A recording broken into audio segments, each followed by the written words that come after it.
be seated.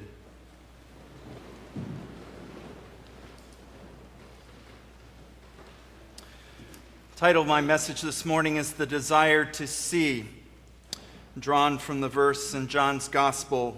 One thing I do know, that though I was blind, now I see. Our problem is that so many times we attempt to live life as faithful Christians only to be given the cold shoulder or a brush off. To be a faithful Christian is to risk being unheard or rejected. Why do people act this way toward Christians? When we read a great book or see an exciting movie and tell a colleague or friend about it, they're not offended. If we build an addition on our home or put some new plantings around our house, our neighbor doesn't scoff at us. When we get a great haircut or wear a bright new spring outfit, our family members don't turn away in disgust. But if we excitedly say we're going to church on Sunday morning, or if we say we've started to read the Bible, many of our neighbors, colleagues, family members, and friends think we've become a freak. We've become one of those people. There are a couple of reasons for their reaction. One is that many people don't want to see. The Spanish mystic Teresa of Avila exclaimed, "Behold, the need is greater than the man born blind, for he wanted to see the light and couldn't. Now, Lord, there is no desire to see." Today, many people suffer from addictions. I'm not just speaking about opioids and other drugs. I'm referring to the addiction to intensity. Many people love the rush found in many aspects of life. There's the rush of importance. Some people may be sick as a dog but still come to work, and others don't take vacations, boasting about it whenever anyone else mentions they're taking time off. They do so because it feeds their self-worth. It makes them feel important. There's also the rush of power, the willingness to drive not just over the speed limit, but at the limits of safety. Feels great to some because of the power to control a fast-moving car. We can think of others who misuse power just to feel strong. There are other rushes as well, such as thrill rides that feed the quest for intensity. Still others suffer from the lure of stimulation. Smartphones are insidious little devices that stimulate the brain. They trigger all sorts of brain activity, making it impossible to get to sleep. Its cause is the lure of restlessness. Trolling social media sites and other information outlets keep us from rest, keep us from stopping. For some, it is better to be restless than to drift into boredom or get some sleep. Addictions and lures keep some people from seeing the good news, but their vision is also hampered by us Christians. When we feel joy or peace at church, there are times when we must tell others. The Spirit urges us to do so, but sometimes we Christians are too strident, too excited, too overjoyed by God with us. When this happens, we sound saccharine, too sweet. People hear us and think, that's too good to be true. The other problem is that when non-Christians come to church services, their expectations and ours miss. To them, worship services seem dull. It's not our fault. How can a weekly service compete with an IMAX surround sound movie theater experience? We don't even sell popcorn, drinks, or snacks. We can't compete with the excitement of a professional sports competition or a music concert either. Moreover, we have difficulty explaining to others why church faith in God matters so much to us.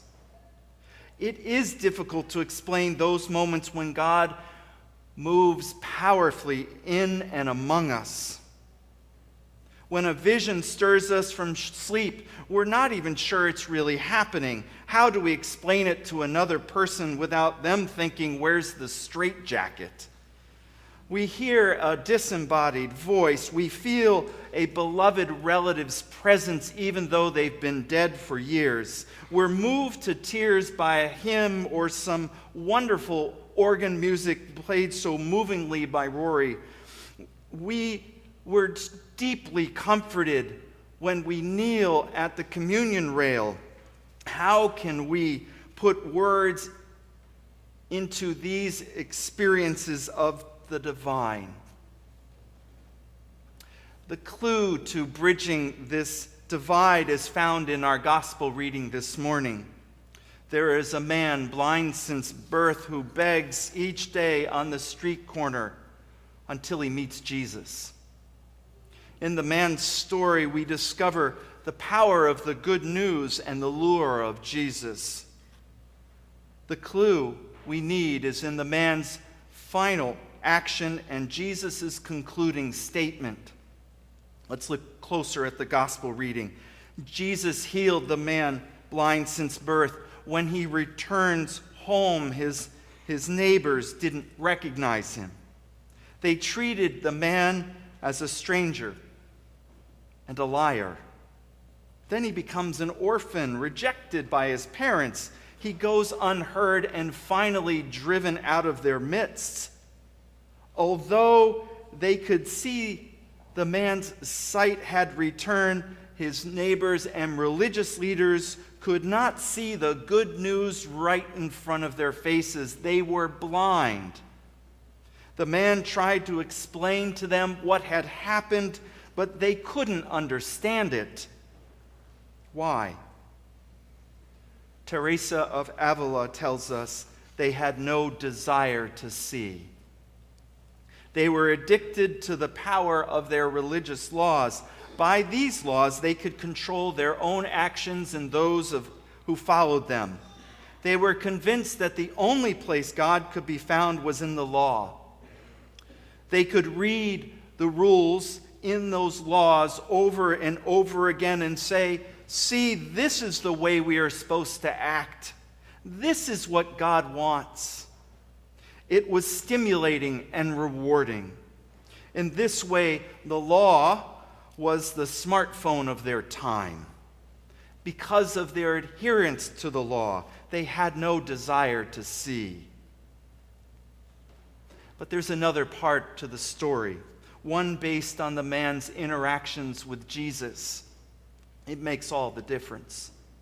Jesus found the man who now could see but had been driven away. Jesus asked him if he believed in the Son of Man, learning that it was Jesus.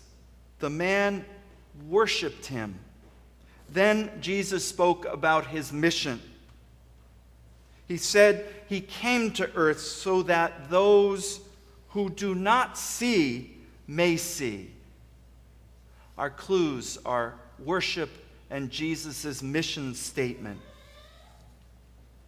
What does Jesus' giving the man sight and his mission statement say about what is possible now? Jesus still brings sight to the blind. Jesus gives people sight today, perhaps not physically, but definitely spiritually. But the sight is not for everyone. Not everyone will see that Jesus is the Son of Man. Some are too caught by the rush of importance, power, and thrill. Some are lured away by the illuminations of small screens, ever scrolling restlessly. About these people, Teresa writes, "Oh, what great blindness that we seek rest where it is impossible to find it." Some people will never see Jesus for who he is because their concept of God and even the existence of God doesn't reconcile with the Son of Man. Some will never believe, even if it's staring them right in the face. For us, we are the man who Jesus gave sight. We go into the world. Although it does not recognize or understand us, we go because Jesus sends us. Then we let Jesus find us again each Sunday morning so that we may worship him. Our work is to go into the world and be seen. Those who see us for the Christians we are will experience Jesus. They will come with us hoping to encounter Jesus right here, hoping their sight will be given, and hoping they too may worship the Son of Man.